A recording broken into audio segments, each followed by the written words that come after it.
தமிழ்நாடு முஸ்லீம் முன்னேற்ற கழகத்தினுடைய மிகப்பெரிய மாநாட்டில் வந்து நான் என் வாழ்க்கையிலே மிகப்பெரிய தவறை செய்து விட்டேன், நான் ஒருபோதும் பாஜகவோட கூட்டணி போக மாட்டேன் என்று கூட அவங்க பேசியிருக்கிறாங்க.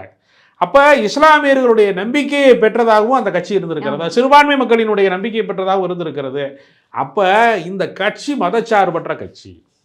அதிமுக என்பது இனிங்க பாஜகவினுடைய ஒரு கிளைக்கழகம் அல்ல அப்படிங்கிற ஒரு உணர்வு இருக்கு இல்லையா, அதை வந்து முற்றிலுமாக அழித்து ஒழித்ததுன்னு ஜெயலலிதா மரணத்திற்கு பின்பு சசிகலா தலையில் எப்போ கையை வச்சாங்களோ அப்பையில இருந்தே அந்த இது தொடங்கிருச்சு, சுத்தம் தொடங்கிருச்சு.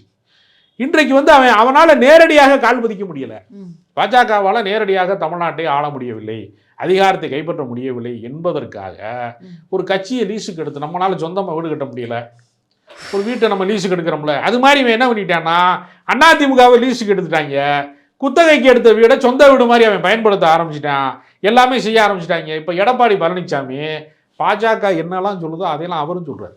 பாஜக தான் என்ன சொல்லும், நீங்கள் வந்து இது வந்து இந்து சமய அறநிலையத்துறையினுடைய நிதியிலிருந்து கல்லூரி கட்டக்கூடாதுன்னு அவன் சொன்னான். ஆமாம், கல்லூரி கட்டக்கூடாதுல்ல, எப்படி கட்டலாம் அப்படிங்க இந்த பின்பாட்டுக்காரங்க வெள்ளுப்பாட்டுக்காரங்க ஆமான்னு பின்னாடி சொல்லுவாங்க.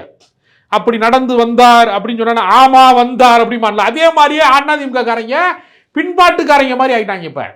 இப்போ பார்த்தீங்கன்னா திருப்பரங்குன்றத்தில் நடந்துட்டு இருக்கிற கொடுமை என்னென்னா, அங்கே வந்து இந்து முஸ்லீம் பிரச்சனைன்னு ஒன்று கிடையவே கிடையாது. இங்கே இந்த பக்கம் தருகா இருக்கா, ஜாமி போடுவாங்க, மக்கள் அமைதியாக இருக்கான். இவங்க போய் பாஜக காரங்க போய் திருப்பரங்குன்றத்தை அயோத்தியாக மாற்றுவோம் அப்படிலாம் பேசுகிறாங்கல்ல.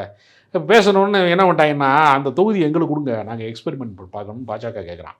அதிமுக தொகுதியை, அதிமுக எம்எல்ஏ தான் ராஜன் செல்லப்பா தான் இருக்காருப்பா. ஆமாம், ராஜன் செல்லப்பா. எங்களுக்கு அந்த தொகுதியை கொடுங்கன்ன உடனே ராஜன் செல்லப்பா என்ன சொல்லியிருக்காரு, உனக்கு என்ன பிரச்சனை, மத பிரச்சனை தானே தூண்டணும், அந்த வேலையை நான் பார்த்துக்கிறேன், எங்கள் ஆளுங்க தான் கோயிலில் கீழே குடியிருக்கேன், அந்த வந்து மலையில் ஏறுறதுக்கு முன்னாடி தர்காவுக்கு போகிற வழியில் எங்கள் ஆளுங்க 30 குடும்பம் குடியிருக்கிறான், 30 குடும்பத்தையும் நான் வந்து முஸ்லீமுக்கு எதிராக தூண்டி விடணும், அவ்வளோதானே உன் வேலையை நான் செய்கிறேங்கிறாங்க.